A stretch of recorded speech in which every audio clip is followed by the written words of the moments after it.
የኢየሱስ ክርስቶስ ስም ብቻውን ምንም ችግር የለበትም። ብቻውን ሚዛን ይደፋል። ስሙን ኢየሱስ ትለዋለህ፣ ሕዝብን ከኃጢአታቸው ያድናቸዋል። ይሄ እንዳለ ሆኖ ስሙ ክርስቶስ ባይጨመርበትም ስሙ ጌታ ብለን ከፊትም ከኋላም ባንቀጥልበትም እሱን ከሆነ ከልባችን የምንጠራው ራሱን ችሎ መድኃኒት ነው። የኃጢአት ስርየት ይሰበክበታል። የአጋንንትን ሥራ ያፈርሳል። የበሽታን ኃይል ይሰብራል። ስሙ ኃይል አለው። ስለዚህ ኢየሱስ ከማለት ኢየሱስ ክርስቶስ ነው ማለት ሙሉ ምስክርነት። ምክንያቱም መጠሪያ ብቻ አይደለም፣ በእግዚአብሔር የተቀባው ነው፣ መሲሁ ነው፣ እስራኤል የምትጠብቀው የሚመጣው መንግሥት ገዢ ነው። ከሰማይ ጋር የተስማማ የቤተ እምነቱ መርህ ቢያደርገው ችግር የለው። ከሰማይ ጋር የተስማማ በአጠቃላይ የሕይወቱ መርህ ቢያደርገው ችግር የለው። ግን ክርስቶስን ከዚህ ማንነቱ አውርደን የሃይማኖት ተቋማት አጀንዳ ስናደርገው ግን ችግሩ በጣም ብዙ ነው። በስመ አብ ወወልድ ወመንፈስ ቅዱስ አሐዱ አምላክ አሜን። በድጋሚ እንዴት ዋላችሁ? በምሕረት በጸጋው የደገፈን አባታችንና አምላካችን በጌታችን በመድኃኒታችን በኢየሱስ ክርስቶስ የተመሰገነ ይሁን። በሚረዳን በእግዚአብሔር ጸጋ ዮሐንስ 1 ከ1 እስከ 18 ያለውን በማንበብ ከቁጥር 14 ጀምሮ ያለውን እንመለከታለን። አነበዋለሁ። በመጀመሪያው ቃል ነበር፣ ቃልም በእግዚአብሔር ዘንድ ነበረ፣ ቃልም እግዚአብሔር ነበረ። ይህ በመጀመሪያው በእግዚአብሔር ዘንድ ነበር። ሁሉ በእርሱ ሆነ፣ ከሆነውም አንዳችስ እንኳ ያለ እርሱ አልሆነም። በእርሱ ሕይወት ነበረች፣ ሕይወትም የሰው ብርሃን ነበረች። ብርሃንም በጨለማ ይበራል፣ ጨለማም አላሸነፈው። ከእግዚአብሔር የተላከ ስሙ ዮሐንስ የሚባል አንድ ሰው ነበር። ሁሉ በእርሱ በኩል እንዲያምኑ ይህ ስለ ብርሃን ይመሰክር ዘንድ ለምስክር መጣ። ስለ ብርሃን ሊመሰክር መጣ እንጂ እሱ ብርሃን አልነበረም።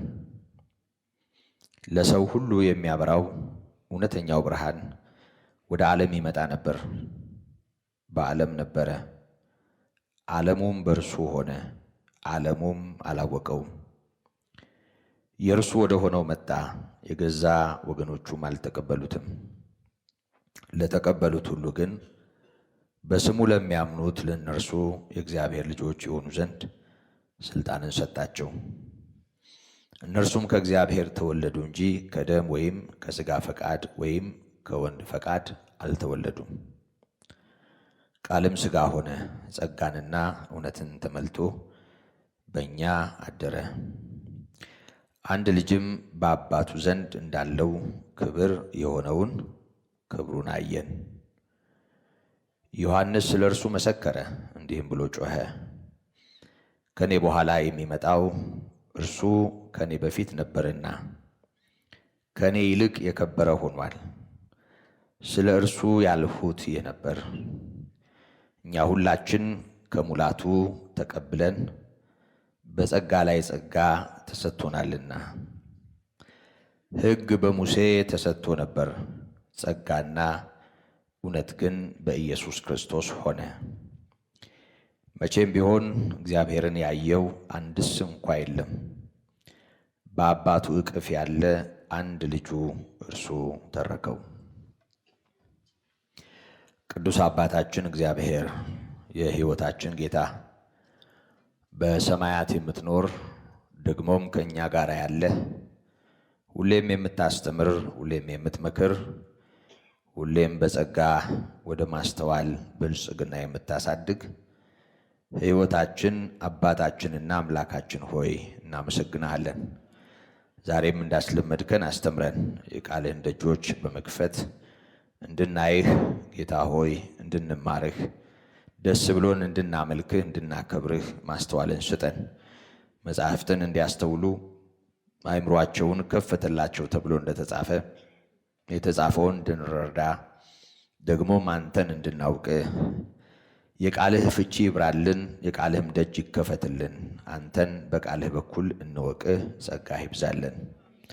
ቅዱስ አባት ሆይ ደግሞ ማስተዋልን የሚይዙ ጤናማውን ቃል ለማጣመም በሰው አእምሮና ልቡና የሚመላለሱ ደግሞም ቃል ከሰው ልብ የሚለቅሙ ሰውን የሚያራቁቱ መናፍስት የተረገሙ ኃይላት በአንድ ሰው ላይ እንኳ ዕድል እንዳይኖራቸው በጌታችንና በመድኃኒታችን በኢየሱስ ክርስቶስ ስም የታሰሩ ይሁኑ።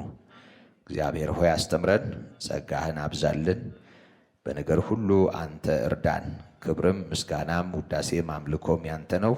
እናመሰግንሃለን በኢየሱስ ክርስቶስ ስም። የክብር አምላካችን እግዚአብሔር በጌታችን በኢየሱስ ክርስቶስ የተመሰገነ ይሁን። እንደ ጌታ ምሕረት መጠን ካቆምንበት በመቀጠል እንማራለን። እንደምታስታውሱት ባለፈው ሳምንት በነበረን ጊዜ ቃል ሥጋ ሆነ፣ ጸጋንና እውነትን ተሞልቶ በእኛ አደረ፣ አንድ ልጅም በአባቱ ዘንድ እንዳለው ክብር የሆነውን ክብሩን አየን የሚለው ቃል ያለበትን ቁጥር 14ን መነሻ አድርገን ቃል ሥጋ ስለመሆኑ እኛን ስለመሆኑ ወይም ሰው ስለመሆኑ ተምረናል። ቃል ሥጋ ሆነ ማለት ወደ ሥጋነት ተለወጠ ማለት እንዳልሆነ፣ ቃልነቱ እንዳልቀረ፣ በሥጋ እንዳልተዋጠ፣ ጌታ እኛን ከሆነም በኋላ ያው እንደሆነ በዮሐንስ ራእይ ምዕራፍ 19 ካለው ቃል ቁጥር 13 ላይ ካለው ቃል በመውሰድ ይሄንን ተምረናል። ከዚህ ጋር በተያያዥነት በእግዚአብሔር ሕልውና መለወጥ የሚባል ነገር ስለሌለ እግዚአብሔር አይለዋወጥም። ሥጋ የሆነው ያው አምላክ የሆነው ነው። አምላክ ሰው ሆነ፣ ሰው አምላክ ሆነ የምንለው እግዚአብሔር ጌታ ኢየሱስ ክርስቶስን እንዲህ ባለ ሁኔታ በመካከላችን ስለ መግለጡ ነው። ጠቅለል ባለ ሁኔታ ቃል ሥጋ ሆነ ማለት ቃል ሰው ሆነ ማለት ነው። ሙሉ ሰው ሆነ ማለት ነው። ይህንን ተመልክተናል። ጸጋና እውነትን ተሞልቶ በእኛ አደረ የሚለውን ነበር ባለፈው ትኩረት ሰጥተን የተማርነው።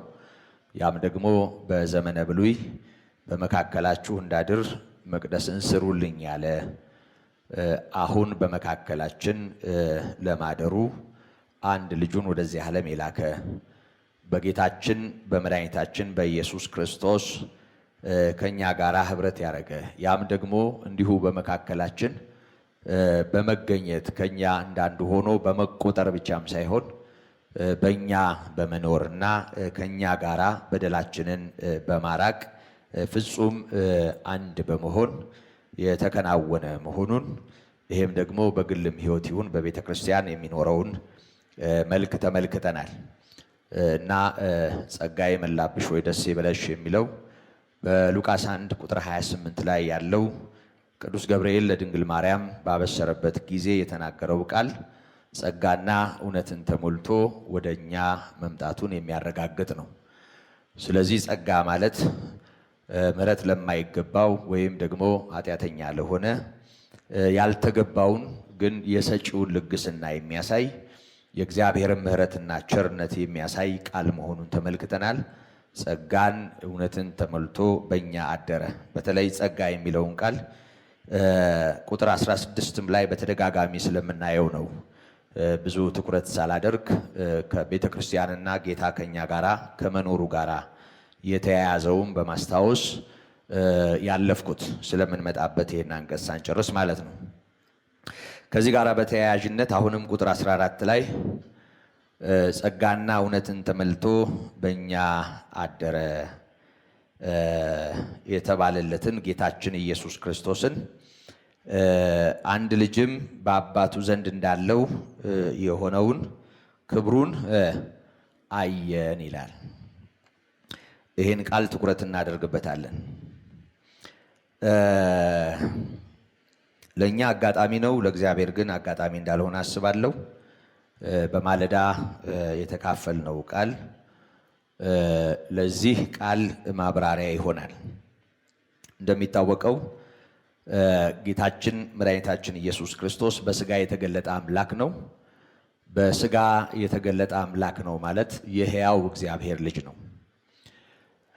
ሉቃስ 1:35 ላይ ጌታ ኢየሱስ ክርስቶስ በተጸነሰበት ጊዜ መልአኩ የተናገረውን ቃል ጌታ ሰው ለሆነበት እውነት የመጀመሪያ መገለጥ አድርገን ሁልጊዜም ቢሆን እንረዳዋለን። ወንድ ልጅ ጸንሳ ስለመውለዷ ለድንግል ማርያም ይሄን ብስራት በነገራት ጊዜ ይሄ እንዴት ይሆናል በማለት ባል ስላልነበራት ይሄን መጠየቋን ብዙዎቻችን እናስታውሳለን። መንፈስ ቅዱስ ወደ አንቺ ይመጣል፣ የልዑልም ኃይል ይጸልልሻል፣ ስለዚህ ከአንቺ የሚወለደው ቅዱሱ የእግዚአብሔር ልጅ ይባላል። ከእርሷ የሚወለደው የዳዊት ልጅ ነው። ከላይ ቁጥር 32 ላይ ጌታ አምላክም የአባቱን በማለት ተናግሯል። የዳዊት ልጅ ነው ማለት እስራኤል የምትጠብቀው መስፍን ነው። እስራኤል የምትጠብቀው ንጉሥ ነው። እስራኤል የምትጠብቀው መሲህ ነው ማለት ነው። ያም ደግሞ ብዙዎቻችን እንደምናውቀው ከዳዊት ልጅ ከሶሎሞን በኋላ የዳዊት መንግስት በዛው አይነት ሁኔታ አልቀጠለም።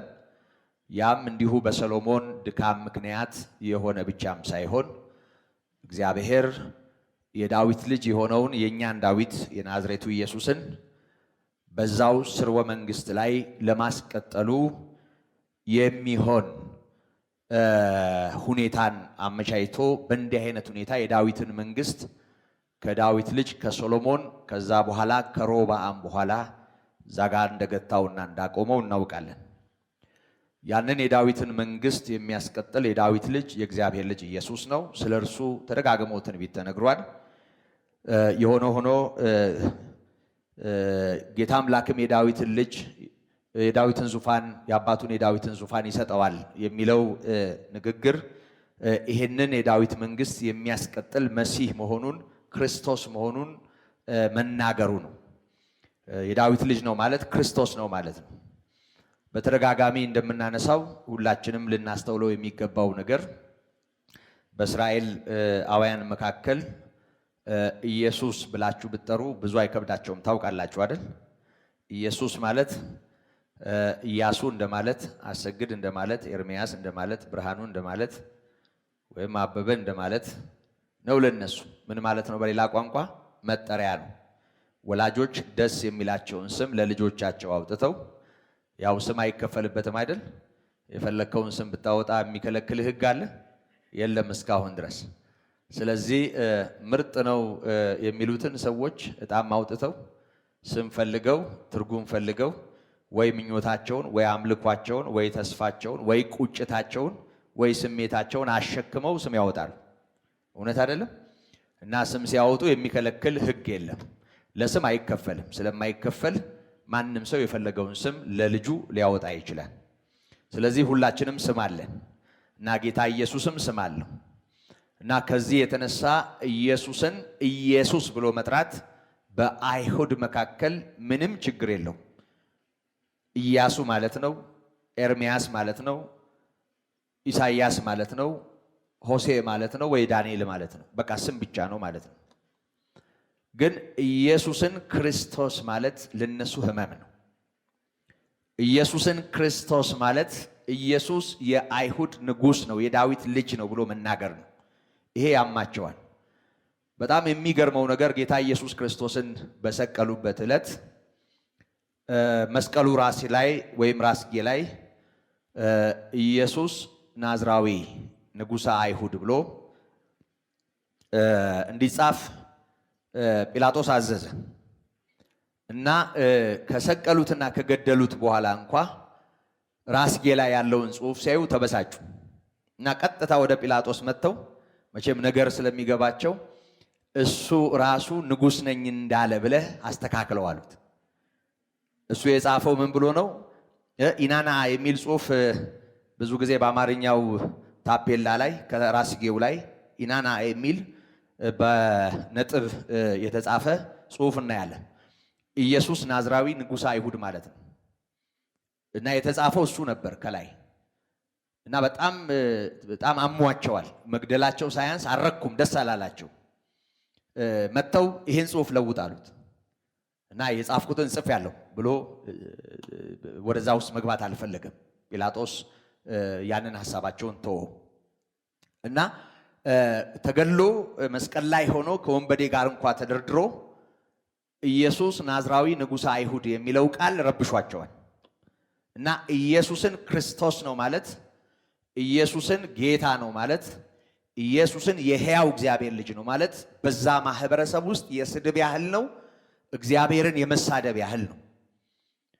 ስለዚህ በጣም የሚዘገንናቸውና የማይቀበሉት ነው። እንደምታስታውሱት ዮሐንስ 5 ላይ ጌታ ኢየሱስ ክርስቶስ ያንን በሽተኛ ሰው 38 ዓመት አልጋ ላይ የነበረውን ሰው ከፈወሰው ከታደገው በኋላ አልጋህን ልትሸከም አይገባህም የሚል ግርግር ፈጥረው እሱም ደግሞ ያዳነኝ ያ ሰው አልጋህን ተሸከምና ሂድ ብሎኛል ብሎ ተሟግቶ ማን ነው ብለው ሲጠይቁት በግርግር አልጋ ተሸክሞ ሲፈነጥስ አልፎት ነበር እና በደንብ አልለየውም፣ ግን በስሙ ያዳነኝ ያ ሰው ነው ሲል የነበረው። በኋላ ጌታ ኢየሱስ ክርስቶስ መጣና አንተ ሰው አሁን ድነሃል፣ ከዚህ የሚብስ እንዳያገኝህ ኃጢአትን አትስራ ብሎ ተናገረው። ያን ጊዜ ያዳነው ኢየሱስ መሆኑን አወቅ እና ሄዶ ጠቆማቸው። ይሄን ሰውዬ ሳነሳ እንደው የጌታ ምሕረት በጣም ይደንቀኛል። እግሩ ነው የዳነው እንጂ ልቡ እንደተጣመመ ነው፣ እንደተቆለመመ።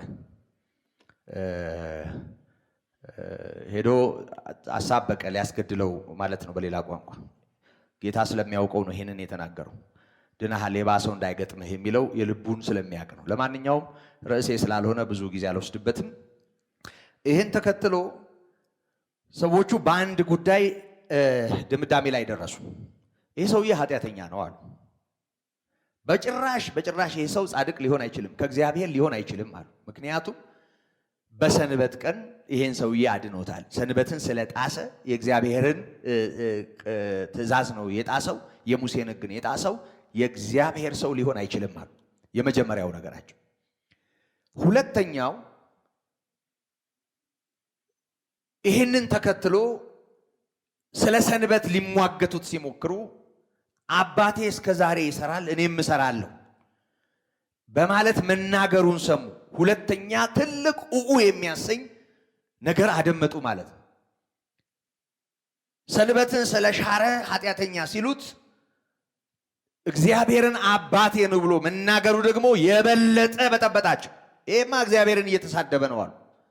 እሱ ሰው ሲሆን ራሱን ከእግዚአብሔር ጋር አስተካክሎ እግዚአብሔርን አባቴ ነው በማለት ስለጠራ ሞት ይገባዋል። ዮሐንስ 5 የመጨረሻውን ሐረግ ስንመለከት በእነዚህ ሰዎች የሞት ውሳኔ ነው ምዕራፉ የሚደመደመው። ወሰኑ፣ በቃ ሊወገድ ይገባዋል፣ እግዚአብሔርን ተሳድበዋል አሉ። ኢየሱስ ክርስቶስ ነው ማለት ስድብ ነው በዛ ማህበረሰብ ውስጥ። ኢየሱስ የእግዚአብሔር ልጅ ነው ማለት ደግሞ እጅን ጆሮ ላይ የሚያስጭን የሚያሰኝ በጭራሽ ሊሰሙት የማይወዱት ነገር ነው። ተሰቅሎም እንኳ መስቀል ላይ ያንን ቃል መስማት አልፈለጉም። ስለዚህ በዛ ማህበረሰብ ውስጥ ዝም ብለህ ኢየሱስ ብትል ምንም ችግር የለውም። ኢየሱስ ክርስቶስ ነው ማለት ግን ዋጋ ያስከፍላል። ለዚህ ነው ሐዋርያት ኢየሱስን በኢየሱስነቱ ብቻም ሳይሆን ስሙ መጣሪያ ሆኖ ብቻም ሳይሆን ስሙ በመሰረቱ ያለምንም ተቀጥላ ወዲም ሳናደርግበት ብቻውን ሚዛን ይደፋል።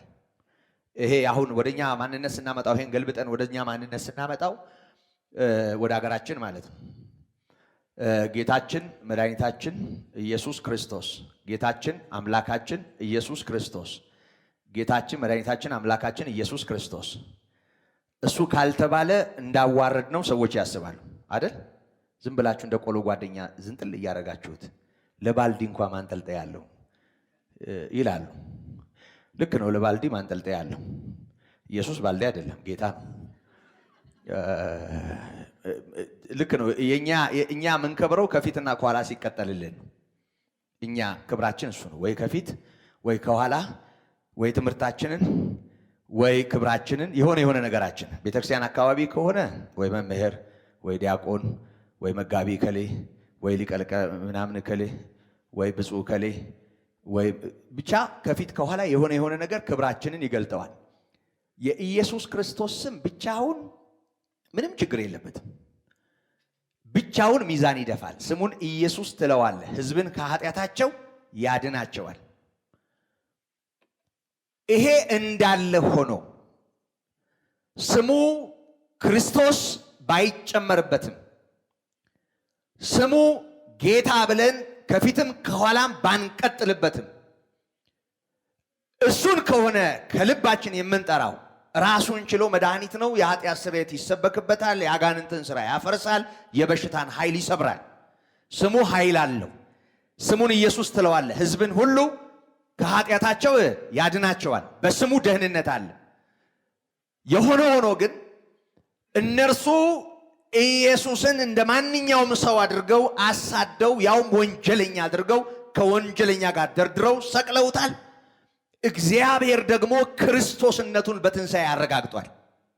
ስለዚህ ኢየሱስ ከማለት ኢየሱስ ክርስቶስ ነው ማለት ሙሉ ምስክርነት ነው። ምክንያቱም መጠሪያ ብቻ አይደለም፣ በእግዚአብሔር የተቀባው ነው፣ መሲሁ ነው፣ እስራኤል የምትጠብቀው የሚመጣው መንግስት ገዢ ነው። ጠላቶቹ የእግሮቹ መረገጫ እስኪሆኑ ድረስ ይጠብቃል። አንድ ቀን በክብር ይገለጣል። ኢየሱስ እርሱ የዳዊት ልጅ ክርስቶስ ነው ማለት ነው። ስለዚህ ኢየሱስ ከማለት ኢየሱስ ክርስቶስ ነው ማለት የተሻለ ነው። ይሄንንም አስተውሉ። አንዳንዴ በእልህ ይመስል ይሄ ተቀጥላውን ዝም ብሎ ያው እኛ እንደምናውቀው የማዕረግ ስም አድርገነው እሱንም እንጠለዋለን። እሱም ልክ አይደለም። ሁለቱም ጽንፍ ልክ አይደለም። ኢየሱስ ብሎ መጥራት እንደ ጎደሎ የሚቆጥሩም ሰዎች ልክ አይደሉም። ክርስቶስ ወይም ደግሞ ጌታ ወይም ደግሞ ጌታችን ብሎ መጥራት ደግሞ እንደ ኋላ ቀርነት እንደ አለመረዳት ቆጥሮ መናገርም ሁለቱም ልክ አይደለም። ሁለቱም የተለያየ ጽንፍ ነው። ይህንን አስተውሉ። አንዳንድ ጊዜ ኢየሱስን ክርስቶስ ካልጨመርክበት የምታቀለው ከመሰለው ሰው ምን ችግር አለው? ኢየሱስ ክርስቶስ ነው። ኢየሱስ ጌታችን ነው። ኢየሱስ መድኃኒታችን ነው። መድኃኔ ዓለም ብንለው ምን ችግር አለው? መድኃኔ ዓለም ክርስቶስ፣ የዓለም መድኃኒት የሆነው ክርስቶስ ስሙን ለማራቅ አይደለም፣ ለማርዘም አይደለም። እንዲህ ከሆነ ሰው የሚጠቀመው እውነት ነው ኢየሱስ እርሱ ክርስቶስ ስለሆነ። ስለዚህ ክርስቶስነቱ በዳዊት ልጅነቱ ዙሪያ የሚቀጸል ነው። እግዚአብሔር የቀባው እግዚአብሔር ለንግስና የሾመው መሆኑን የሚያሳይ ነው። ኢየሱስ የእግዚአብሔር ልጅ የሚለው ቃል ግን መለኮታዊነቱ ከሰማይ የወረደ መሆኑን ያ ብቻ አይደለም። መንፈስ ቅዱስ ወደ አንቺ ይመጣል፣ የልዑል ኃይል ይጸልልሻል። ከዚህ የተነሳ ከአንቺ የሚወለደው ቅዱሱ የእግዚአብሔር ልጅ ይባላል። እኛም የእግዚአብሔር ልጆች ነን። እርሱ ግን ቅዱሱ የእግዚአብሔር ልጅ ነው። እኔና እናንተ በእግዚአብሔር ምሕረት በእርሱ ተቀድሰን የእግዚአብሔር ልጆች ነን። እርሱ ግን በመንፈስ ቅዱስ ከተጸነሰበት ስጋዌውም ጋር ብናያይዘው ኃጢአት የሚባል በአዳም ዘር ያለ ኃጢአት ወደ ማንነቱ አላለፈም። ደግሞ ወደ ቀዳማዊነቱ ስንሄድ ደግሞ ራሱ እግዚአብሔር ነው፣ በእግዚአብሔር ዘንድ የነበረ ነው። ስለዚህ ሁለተኛው አዳም የእግዚአብሔር ልጅ ኢየሱስ የእግዚአብሔር ልጅ ብቻም ሳይሆን ቅዱሱ የእግዚአብሔር ልጅ ነው።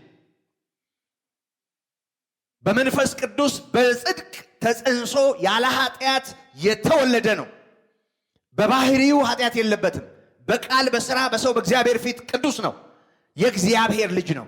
የእግዚአብሔር ልጅ መለኮት መሆኑን፣ የእግዚአብሔር ልጅ ቀዳማይ መሆኑን፣ የእግዚአብሔር ልጅ ራሱ በቃልነቱ ስልጣን ሰማይና ምድርን የፈጠረው መሆኑን የሚያረጋግጥ ነው። ይሄ ጌታ በሥጋ ተገልጧል፣ በመካከላችን ተገልጧል። ይሄ ጌታ ከሰማይ የመጣ ነው። ከሰማይ የመጣው የሕያው እግዚአብሔር ልጅ የሆነው ይሄ ጌታ የእርሱ ወደ ሆነው ዓለም የመጣ ነው። የገዛ ወገኖቹ ያልተቀበሉት ነው። ሰው የገፋው ነው። ይሄ በሰው የተገፋው የእግዚአብሔር ልጅ ወገኖቼ ጠዋት እንደተማርነው ያለ ክብር ያለው ጌታ ነው። ጸጋና እውነትን ተሞልቶ በእኛ አደረ፣ አንድ ልጅም በአባቱ ዘንድ እንዳለው አይነት የሆነውን ክብሩን አየን ይላል። ምን ማለት ነው ይሄ? ጌታ ኢየሱስ ክርስቶስ በምድር ላይ ባሳለፈው ጊዜ በትክክለኛ ማንነቱ ራሱን ያልገለጠ አይደለም። የማይታየውን ማየት ለማይችል ሰው በትክክለኛ ማንነቱ ራሱን ገልጧል፣ ራሱን አብርቷል። ጠዋት የተማርነውን ትምህርት አስታውሳችኋለሁ ሰብሰብ አድርጌ። እንደምታውቁት ጠዋትም እንደሰማነው ሰሞኑንም ደጋግመን እንደምናነሳው ጌታ ኢየሱስ ክርስቶስ ወደ ታቦር ይዟቸው የሄደው እነዚህን ሰዎች ወደ ተራራ ይዟቸው የሄደው እይታቸውን ግንዛቤያቸውን ለማጥራት እንደሆነ ይገባናል። ምን ማለት ነው? የማቴዎስ ወንጌል ምዕራፍ 16 ላይ ተጽፎ እንደምናየው ጌታ በፊልጶስ ቂሳሪያ ደቀ መዛሙርቱን ሰብሰብ አድርጎ ጠየቃቸው አንድ ጥያቄ። ሰዎች የሰው ልጅ ማን እንደሆነ ይሉታል? ሰው ስለኔ ምን ይላል ነው። በመሰረቱ ስለሱ የሚወራውን መረጃ ፈልጎ እንዳልጠየቀ ይገባናል። ምክንያቱም እንኳን ተወርቶ የሰው ጆሮ የሰማውን በሰው ልብ ያለውን የሚያውቅ ነው። ማንም ስለማንም ምንም እንዲናገረው አያስፈልገው፣ በሰው ያለውን ያውቃል ተብሎ ተነግሮለታል። ሐሳባቸውን አውቆ የሚሉ ቃላት ወንጌል ላይ እናያለን። መንደርተኛው አውርቶት አብኩቶት ጋግሮት እነ ጴጥሮስ ጆሮ ገብቶ ሐዋርያቱን አእምሮ ይዟቸው አእምሯቸውን ተቆጣጥሮ እነሱ የተረዱትን ያንን ለማወቅ ባለ ጉጉት እንዳልጠየቃቸው ግልጽ ነው። ምክንያቱም ጥያቄውም ውጤቱም ይሄንን ነው የሚያሳየው። የሰውን ልጅ ማን ነው የሚሉት? አንዳንዶች ኤልያስ ነው ይሉሃል፣ አንዳንዶች ሙሴ ነው ይሉሃል፣ አንዳንዶች ደግሞ ኤርሚያስ ነው ይሉሃል፣ አንዳንዶችም ከነቢያት አንዱ ነው ይላሉ። የኢየሱስ ክርስቶስ ነገር ለብዙዎች ጥያቄ ነው፣ ለብዙዎችም እንቆቅልሽ ነበር በጊዜው። ሄሮድስ ራሱ ስለ ክርስቶስ ከሰማ በኋላ ብዥ ብሎበት ያሰበውን ወንጌሉ ይነግረናል። ያንን መጥምቁ ዮሐንስን አስገድየዋለሁ ከሙታን ተነሳ ብሎ ያስብ ነበር፣ ኃይል በእርሱ ይደረጋል የሚለውን ስለሰማ። ስለዚህ ጌታ ኢየሱስ ክርስቶስ ዓለም እንደፈለገ ያቡካ፣ በዙሪያው ያሉ ሰዎች እንደፈለጉ ይሁኑ፣ እነዚህ ሰዎች እንደፈለጉ መሆን አይችሉም። ምክንያቱም እነሱ እንደፈለጉ ቢሆኑ ይዘውት ወደ ገደል የሚገቡት ይበዛል። እንዲያውቁ ብቻ የተጠሩ አይደሉም፣ የሚያውቁትን እንዲመሰክሩም የተጠሩ ናቸው። ጥርት ያለ ክርስቶስን መረዳት የሚባል መረዳት ያስፈልጋቸዋል።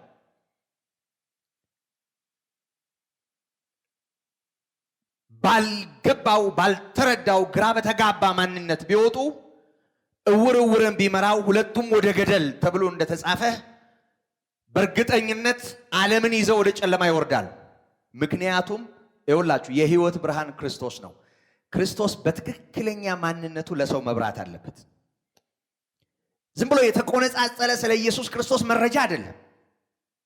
እነንትና እንደዚህ ይላሉ፣ እነንትና እንደዛ ይላሉ፣ እነንትና እንደዚህ ያስተምራሉ የሚል ይሄ በትምህርት ቤት አካባቢ ያለ የተቆነጻጸለ የአተያይ ያስተሳሰብ የግንዛቤ የሰዎች የተለያየ አቋም ጉዳይ አይደለም። ኢየሱስ ክርስቶስ የሰማይ አጀንዳ ነው።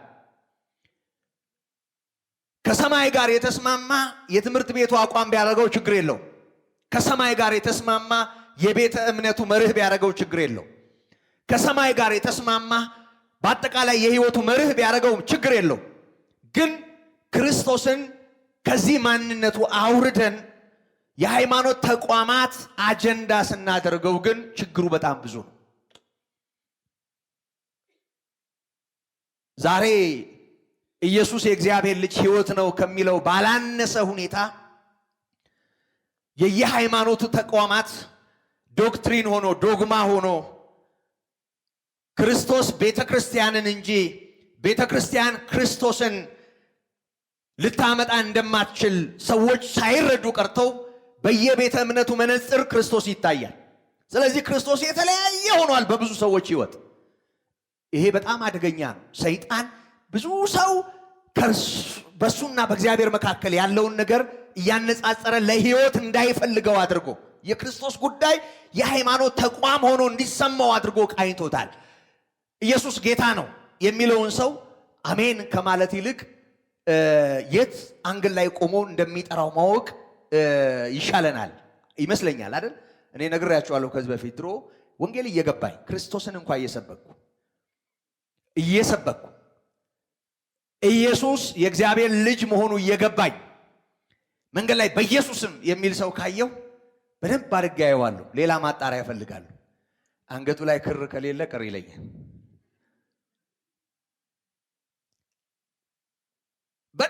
በጣም ጭልም ያለበት ደግሞ ኢየሱስ ጌታ ነው ስትለው እኛ ታዲያ ባሪያ ነዋል፣ እኛ ታዲያ እንትን ነዋል ይላል።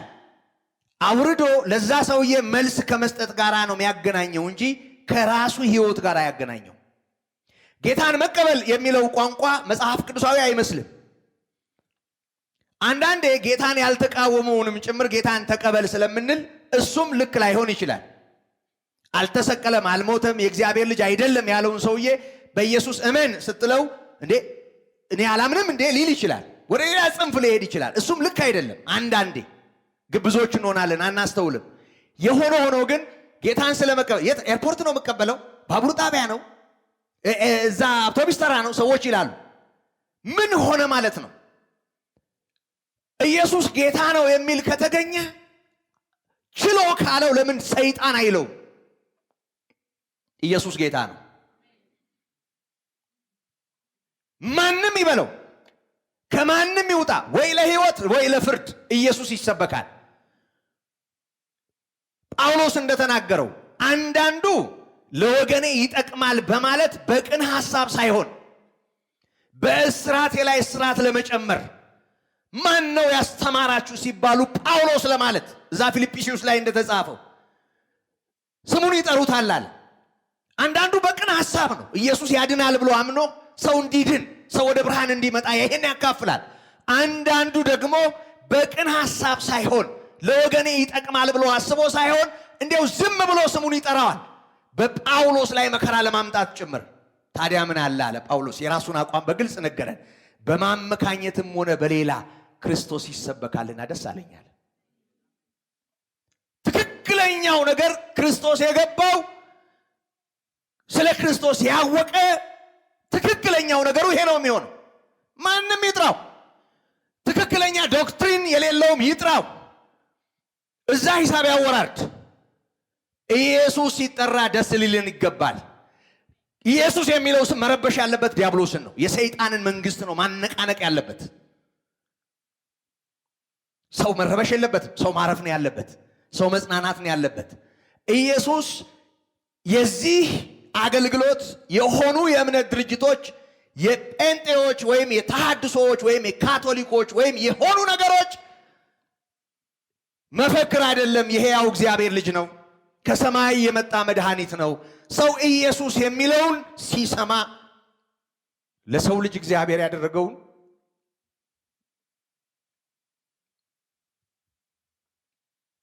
ምህረት ነው ማሰብ ያለበት።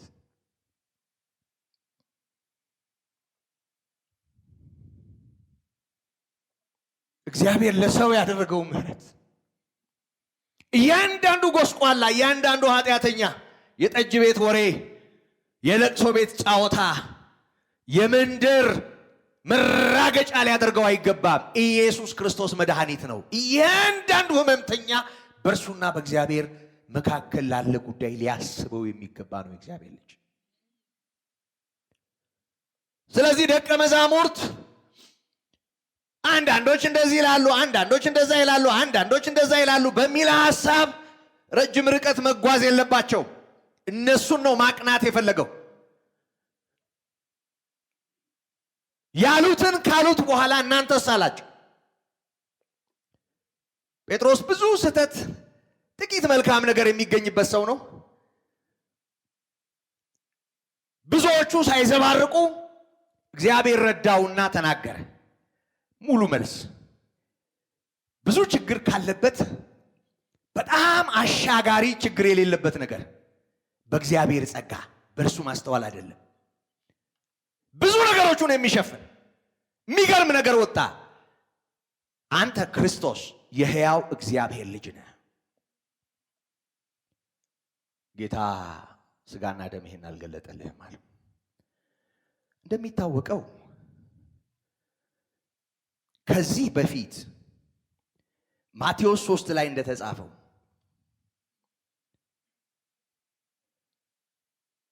ጌታ በተጠመቀበት ጊዜ ሰማያት ተከፍተው እግዚአብሔር ልጁን በብዙዎች ዘንድ ገልጧል።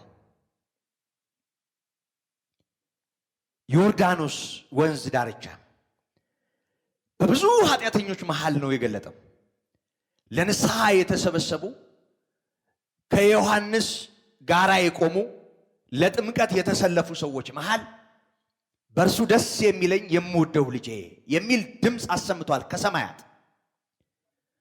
ብዙ ጸሐፍት ፈሪሳውያን ትልልቅ የሚባሉ እናንተ የእፉኝት ልጆች ከሚመጣው ቁጣ ታመልጡ ዘንድ ማን አመለከታችሁ እያለ ዮሐንስ የወቀሳቸውም ሰዎች እዛ ስፍራ ስለነበሩ በነዛ መሃል እግዚአብሔር ልጁን ለይቶ አስታወቀ። መንፈስ ቅዱስ በርግብ አምሳል ከላይ ወርዶ እሱ ላይ ሲቀመጥ ታየ። ያም ማለት ተወዳጁ የእግዚአብሔር ልጅ ማን እንደሆነ ሳያወላዳ እግዚአብሔር ማሳየቱ ነበር። በዚህ ጊዜ ግን እነ ጴጥሮስ የሉም፣ ሐዋርያት የሉም። ጌታ ኢየሱስ ክርስቶስ ከተጠመቀ በኋላ ነው በግልጽ ደቀ መዛሙርትን በመለየት ወደ አገልግሎት የገባው። ስለዚህ ኢየሱስ የእግዚአብሔር ልጅ ለመሆኑ ከሰማያት ምስክርነት ሲሰጥ በቀጥታ የሰሙ ሰዎች አይደሉም። በዚህ ጉዳይ ላይ ምናልባት ዮሐንስ ብቻ የተለየ ነገር ይኖረዋል። ዮሐንስ መጥምቅ ማለቴ ነው። በዚህ በዮሐንስ ወንጌል ምዕራፍ 1 ከቁጥር 29 ጀምሮ እስከ 34 ባለው ክፍል ያንን መድረክ እግዚአብሔር ለኢየሱስ ክርስቶስ ያዘጋጀው እንደሆነ ዮሐንስ ይነግረናል።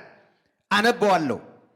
በነገው ዮሐንስ ኢየሱስን ወደ እርሱ ሲመጣ አይቶ እንዲህ አለ፣ እነሆ የዓለምን ኃጢአት የሚያስወግድ የእግዚአብሔር በግ።